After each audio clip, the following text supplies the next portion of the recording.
Der sogenannte Steinwurf-Trick ist eine fiese Methode, um Autofahrer und Wohnmobilfahrer zu bestehlen.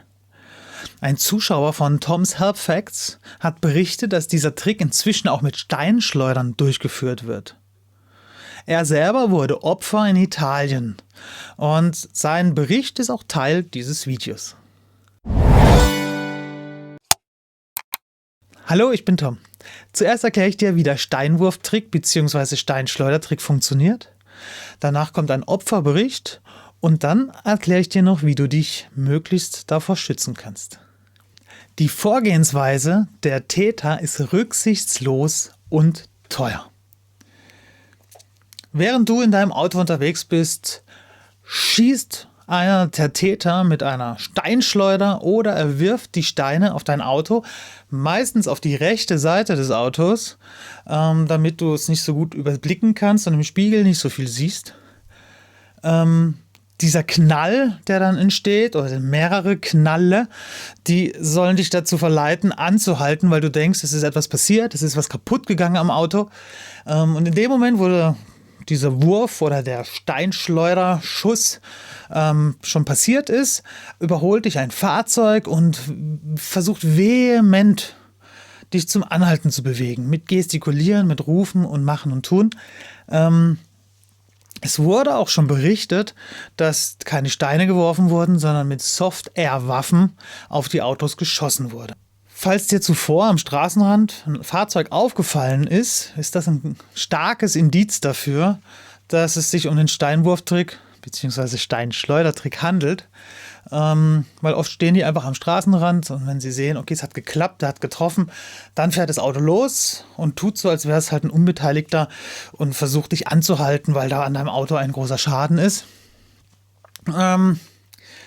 Natürlich, das Anhalten ist nur ein Vorwand, um dich auszurauben.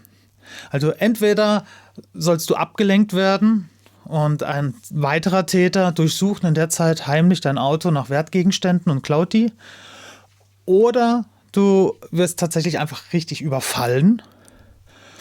Oder es kann auch sein, dass man dir einreden will, dass du einen Unfall verursacht hast und jetzt für den Schaden bezahlen sollst. Es gibt hier natürlich zahlreiche Varianten, weil die Täter auch extrem flexibel sind, je nachdem, welche Situation sie antreffen. Wenn zum Beispiel im Auto noch weitere Personen sitzen, dann fällt die Durchsuchungskiste ja schon mal raus.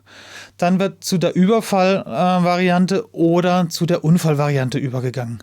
Und so gibt es natürlich zahlreiche Versionen und Varianten, die da passieren können.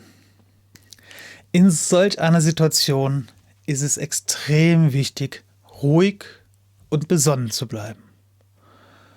Halte nicht an, auf keinen Fall. Verschließe dein Fahrzeug und fahr einfach weiter. Auch wenn es dich natürlich maßlos ärgert, dass du jetzt einen Schaden an deinem Auto hast und natürlich den Schuldigen gerne mal zur Rede stellen würdest oder anderes. Aber sei dir sicher, die Gegner sind meistens in der Mehrzahl, sie sind erfahrener und, wenn nötig, auch gewaltbereit. Also fahr einfach weiter, nimm vielleicht dein Handy oder dein Fotoapparat und versuch Fotos zu machen von dem Fahrzeug, was dich überholt hat oder versucht, dich zum Anhalten zu bewegen. Und wenn du Glück hast, erwischt du auch noch ein paar Personen auf dem Foto. Oft reicht es schon, dass die dann abdrehen und so tun, als wäre nichts gewesen. Wie gesagt, mach die Tür zu, weil man weiß ja nie, ob da während der Fahrt noch irgendjemand versucht, die Tür aufzureißen. Halte an einem sicheren Ort an, schnaufe durch, ruf die Polizei an und berichte. Leider wird immer wieder berichtet, dass die Polizei diesen Geschichten nicht so ernsthaft nachgeht, wie man sich das wünschen würde. Aber man sollte es trotzdem auf jeden Fall melden, allein schon versicherungstechnisch und für die Statistik, dass es aufgenommen wurde. Natürlich, die Polizei ist nicht immer so hilfsbereit, wie man sich das wünscht, aber an vielerorts ist sie es aber und hilft auch und versucht, den Fall aufzulösen. Nur natürlich ist dann oft ja Aussage gegen Aussage und eigentlich ist es nur eine Aussage, weil die anderen über alle Berge sind. Und du hast ja nichts außer einer Schramme an deinem Auto, was du vorweisen kannst.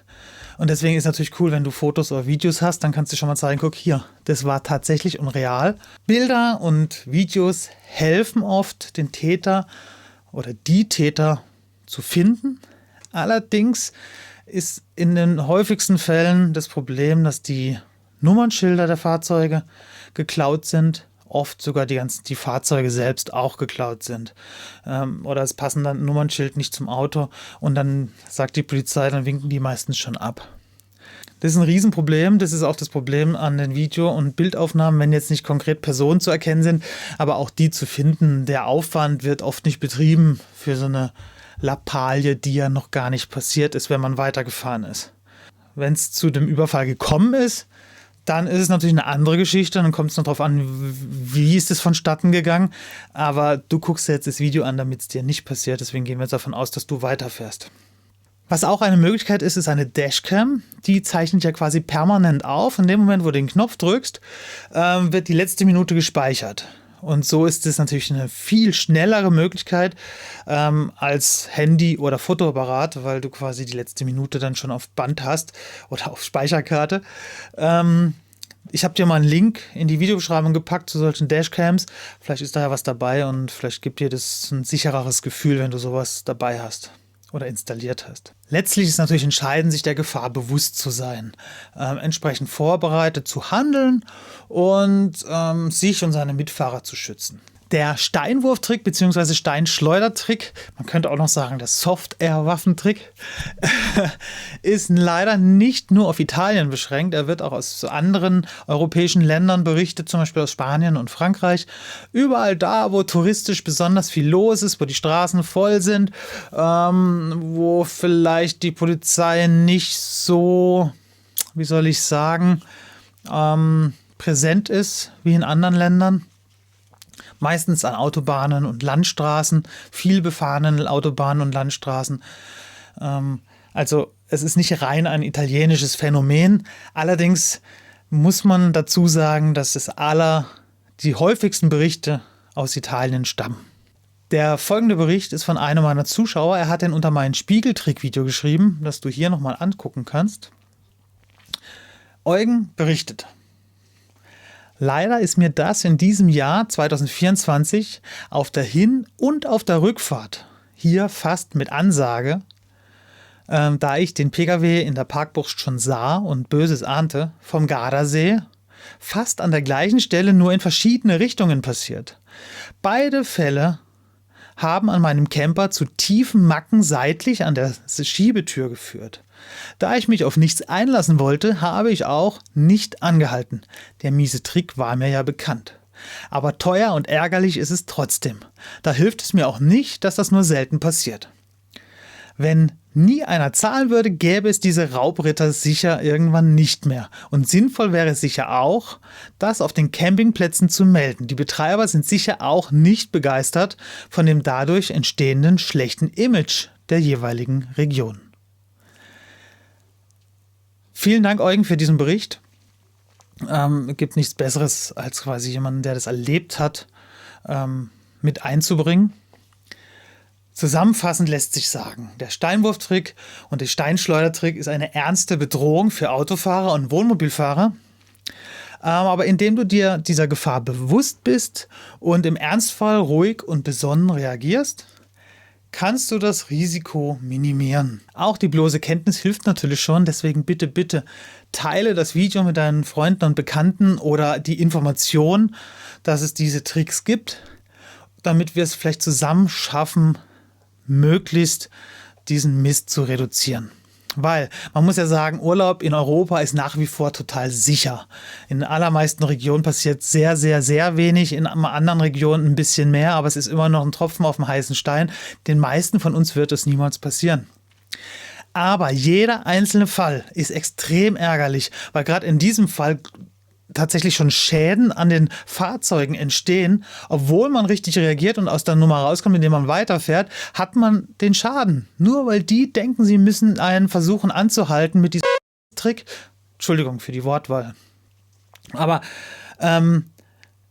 ich persönlich zum Beispiel, ich liebe Italien. Wir fahren oft nach Italien. Wir sind sehr gerne da. Aber gerade deswegen berichte ich immer wieder über solche Fälle, damit dieser Mist aufhört, damit möglichst viele Menschen informiert sind und richtig reagieren, wenn es ihnen passieren sollte, damit vielleicht irgendwann mal diese Gauner aufhören, das zu versuchen, weil es sich einfach nicht mehr lohnt. Und ich hoffe, dass es irgendwann auch klappt und dass es einfach weniger wird oder vielleicht auch gar nicht mehr stattfindet. Vielleicht suchen die sich ja einfach mal ordentliche Jobs. Das war's schon. Ich bedanke mich. Ich bitte dich, abonniere den Kanal, falls noch nicht geschehen, und like das Video. Mach's gut, bis bald. Ciao, ciao.